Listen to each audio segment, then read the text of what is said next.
Hello, beloved daughters of the King, and welcome back to today's 5-ish minutes of faith here at Women Warriors of the Word. And I have to admit, keeping it to 5 minutes has gotten harder and harder, but it is such a challenge and a joy all at the same time.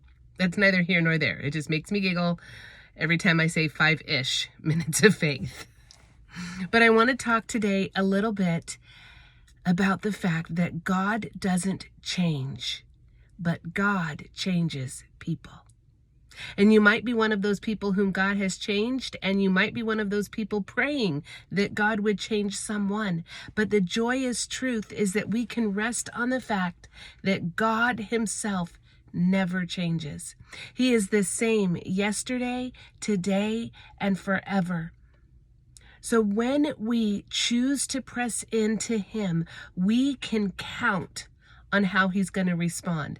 Unlike humans who may have a good day on Monday and a bad day on Tuesday, God never changes. But he can change people. But in order for him to change people, what has to happen? Prayer, a willing heart, and a choice to act. Now, sometimes we're going to pray that over ourselves, like I mentioned in yesterday's video. I needed God to change my heart so that my heart came in line with his will. And as Christians, it is a lot easier to ask God to change us than when we are asking God to change someone else. And it may be a child that is lost in sin. It may be a spouse that needs to be reconnected to you. It may be a marriage that is on the fringes that God needs to fix both of you. It may be a barrage of different things. It may be the lost husband or the lost relationship because of that person's sin, and you're asking God to restore him or her. Prayer is always the beginning.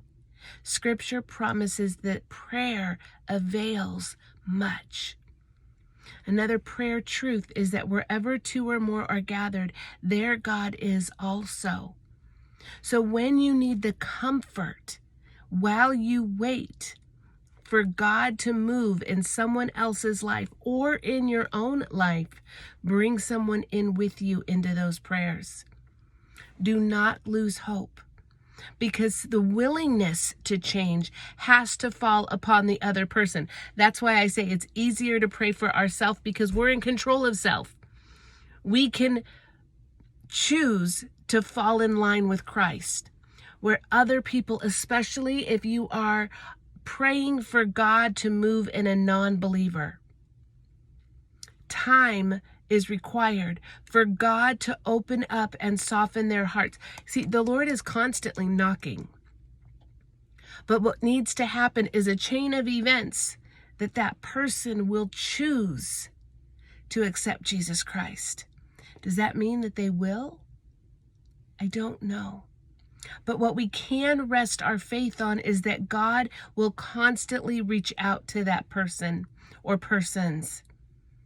Now, if it's a wayward Christian, someone who began with Christ, and now you're asking God to call them back into his bosom, that they would return to him. Be the light. In all of these circumstances, be the light. Pray without ceasing. Bring someone into your prayers with you. Have patience. And when it's appropriate, act. How do we act on someone who doesn't know the Lord? That's a prayer action. Speak faith. Edify who they can be. Be a light. Us being a light is an action. Because God never changes, and God answers prayers. Now, whether or not you and I are going to see the manifestation, that unsaved person may ask the Lord for their salvation in the very last moments of life. That it's important that we don't lose the truth.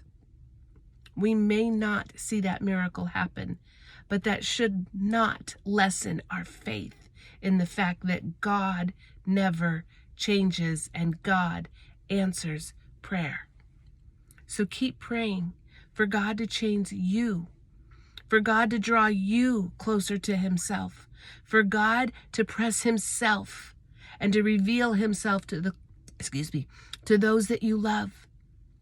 And then live by faith, even if you're not seeing the changes in someone else or in yourself. Keep asking God to reveal what needs to change so that you can change. Keep asking God, how can I be the light so that they see you? And then trust his process, trust his time, and trust that even when we don't see it with our earthly eyes, God is moving in a realm we don't see.